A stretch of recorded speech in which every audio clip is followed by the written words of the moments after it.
We provide you the platform to turn your dreams into reality. Give wings to your aspirations with KR Mangalam University. नमस्कार, news nation digital के हमारे इस खास episode खबरें दुनिया की में आपका स्वागत है। मैं हूं Sumit Kumar Dubey and this video is co powered by KR Mangalam university.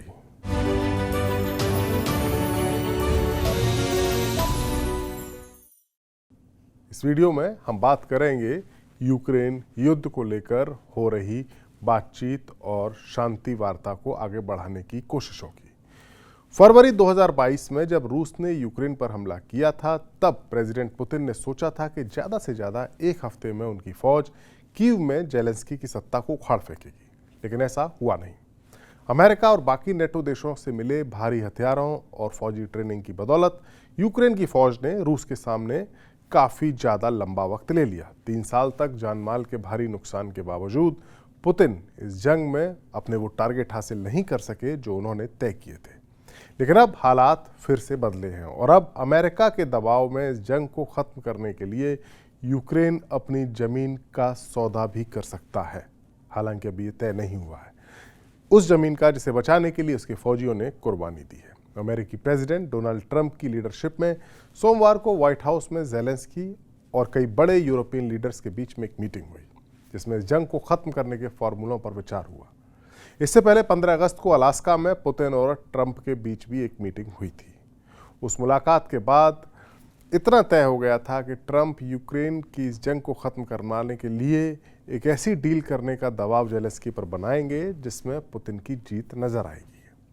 Putin से मुलाकात करने के बाद ट्रंप ने व्हाइट हाउस में जेलेंस्की और बाकी यूरोपियन लीडर्स की मीटिंग बुलाई। इस मीटिंग में तय हुआ कि अब शांति समझौते के लिए पुतिन और जेलेंस्की की सीधी मुलाकात कराई जाएगी या उसकी संभावना तलाशी जाएगी। मीटिंग के बाद ट्रंप ने कहा कि उन्होंने यूक्रेन की सुरक्षा की गारंटी पर चर्चा की है। उन्होंने बताया कि भले ही पुतिन ने नाटो में शामिल होने की यूक्रेन के सपने को बार बार खारिज किया हो, लेकिन सुरक्षा की गारंटी पर वो सहमत हुए हैं। ट्रंप के मुताबिक ये गारंटी अमेरिका के समन्वय के साथ साथ बाकी यूरोपीय देशों की ओर से भी दी जाएगी। वही नाटो के चीफ मार्क रूटे ने कहा है कि यह बहुत कामयाब मीटिंग थी और ट्रंप ने गतिरोध तोड़ दिया है।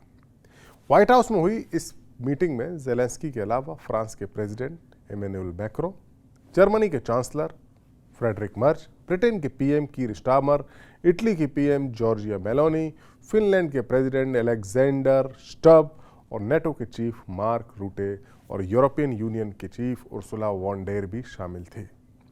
इस मीटिंग के बाद ट्रंप ने बताया कि उन्होंने पुतिन से फ़ोन पर बात भी की और पुतिन जेलेंस्की के बीच आमने सामने बैठने को तैयार हैं, यानी दोनों के बीच मीटिंग के लिए पुतिन तैयार है।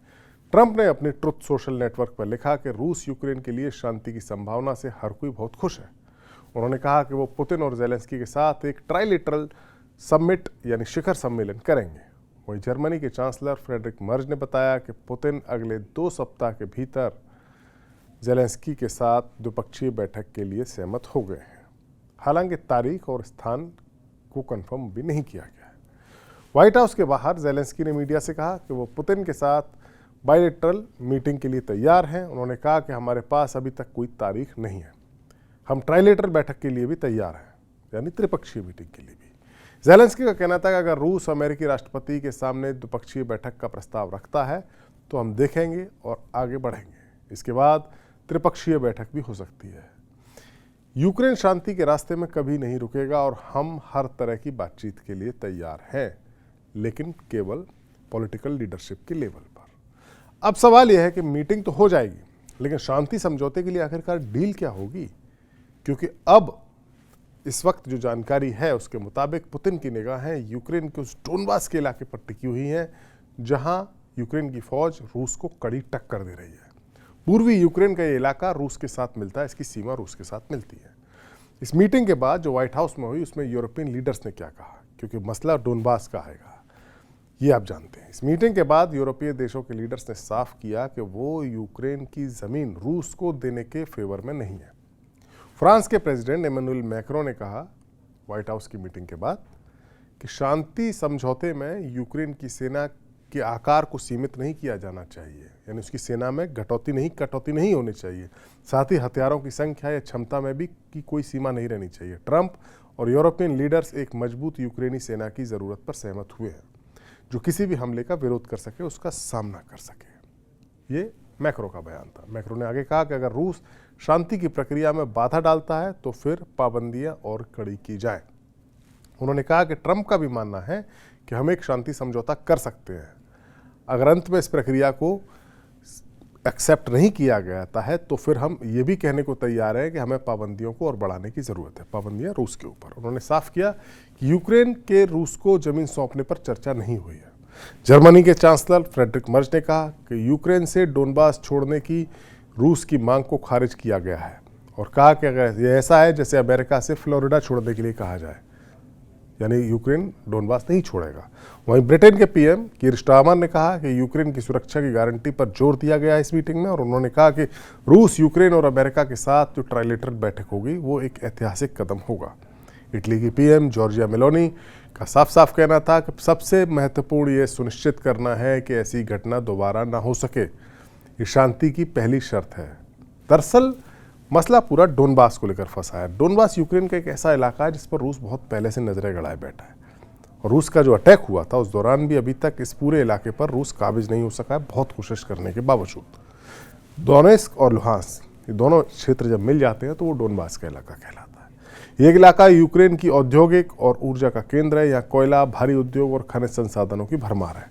ऐसे में अगर रशिया इस डोनबास के इलाके को हासिल कर लेता है तो उसे न केवल ईस्टर्न यूक्रेन पर पूरा कंट्रोल मिलेगा, बल्कि यूक्रेन की इकोनॉमी को भी बहुत तगड़ा झटका लग जाएगा।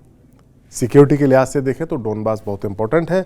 यूक्रेन की फौज ने साल 2014 में ही यहाँ पर बंकर और खाइयाँ खोद के इस जगह की सिक्योरिटी को मजबूत बनाया था, माइनफील्ड बिछाए थे। इसी वजह से रूस की फौज पूरी कोशिश के बावजूद यहाँ ज़्यादा आगे नहीं बढ़ सकी है। अगर रूस को ये इलाका मिल जाता है तो फिर खार्किव, पोल्तावा और नेप्रो जैसी शहरों पर रूस को पहुंचने का सीधा रास्ता मिल जाएगा।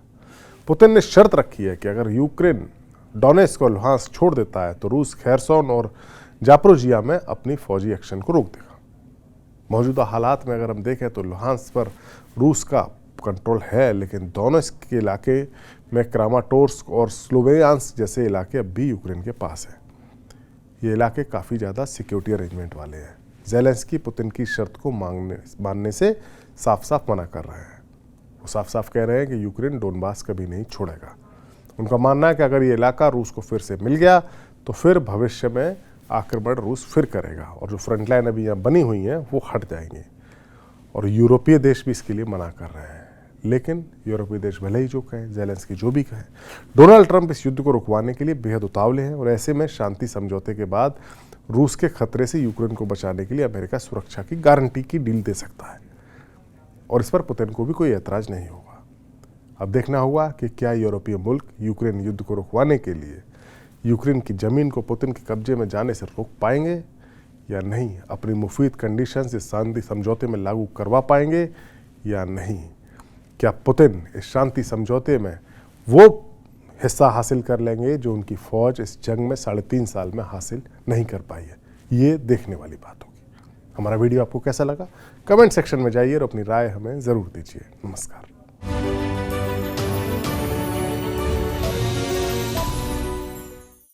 जहाँ भक्ति है हर शब्द में, कथाओं में छुपे हैं दिव्य रहस्य, और ज्योतिष देता है जीवन को दिशा। धर्म से जुड़ी हर बातों को जानने के लिए हमारे चैनल स्तुति को सब्सक्राइब करें। चैनल पर जाने के लिए इस लिंक पर क्लिक करें।